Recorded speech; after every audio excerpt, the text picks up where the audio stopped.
And I think the thing that I was processing is that depending on what side of that conversation, because you can either be the person who is steadfast in the spaces they're meant to be and this person needs to go, and or you're the person who is needing to go and has been kind of let go, if you will. And I was processing the two words. Of course, we love alliteration, but the difference between resentment versus reflection is variable based on our position. And so if you're in that relationship, and I'm just going to be the person who is not the person who has to be let go, if they're in this place and they're not getting what they need from someone, they're going to be their focus, their position of their heart is focused more on the person or the place or the thing than it is on Christ.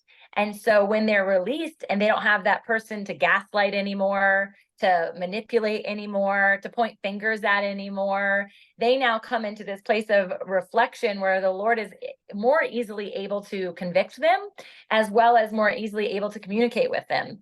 And so I was just thinking about that huge difference, and it just shifting the position can really shift the way in which God can speak into that particular person's heart.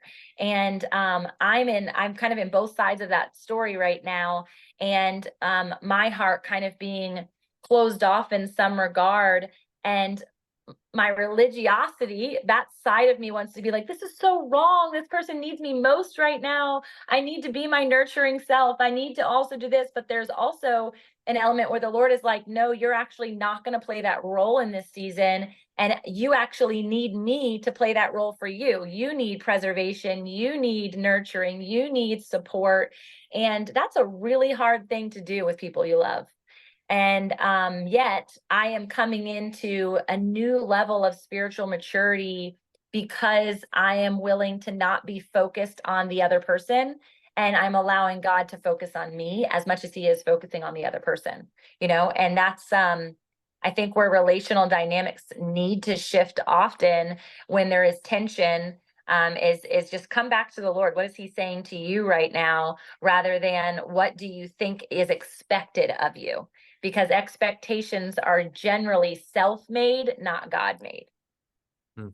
Yeah, I was thinking that when you were talking about that, about the hibernation of a bear, and how there's times of hibernation in different areas of our life that we would go dormant by the outside perspective of people, but there's a necessary thing that's occurring to prepare us for what's next. It's a season that we're not supposed to be in the limelight. It's a season we're not supposed to be out there. And there comes sometimes, especially with people who are high vis, who are on stages, writing books, all these things that because we're out there, we feel like we got to stay out there.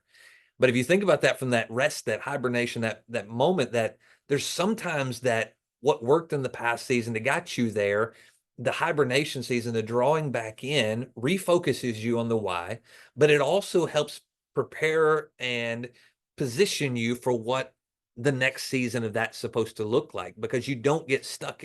We talked about this last week, that word rut. We come back to that, but you don't get stuck even in the rut and the grind of what's been. So I was thinking about that from that bear perspective. Bears go into hibernation every year, and there's a purpose in it. They come back raring to go. If you think about that from the family bear perspective, I don't know how that occurs. I'd have to do some study in on that. I don't know if all the bears go in and they just stay in their home together and they interact, or if they just sleep and they, this baby bear, this little bear is like, mom's going to be sleeping for a while, so I'm going to sleep for a while. So independently, they're going through their own personal process so that when they come back, there's nothing missed. They come back together in that family unit, but everyone has to go through their things. And it changes as you mature and adult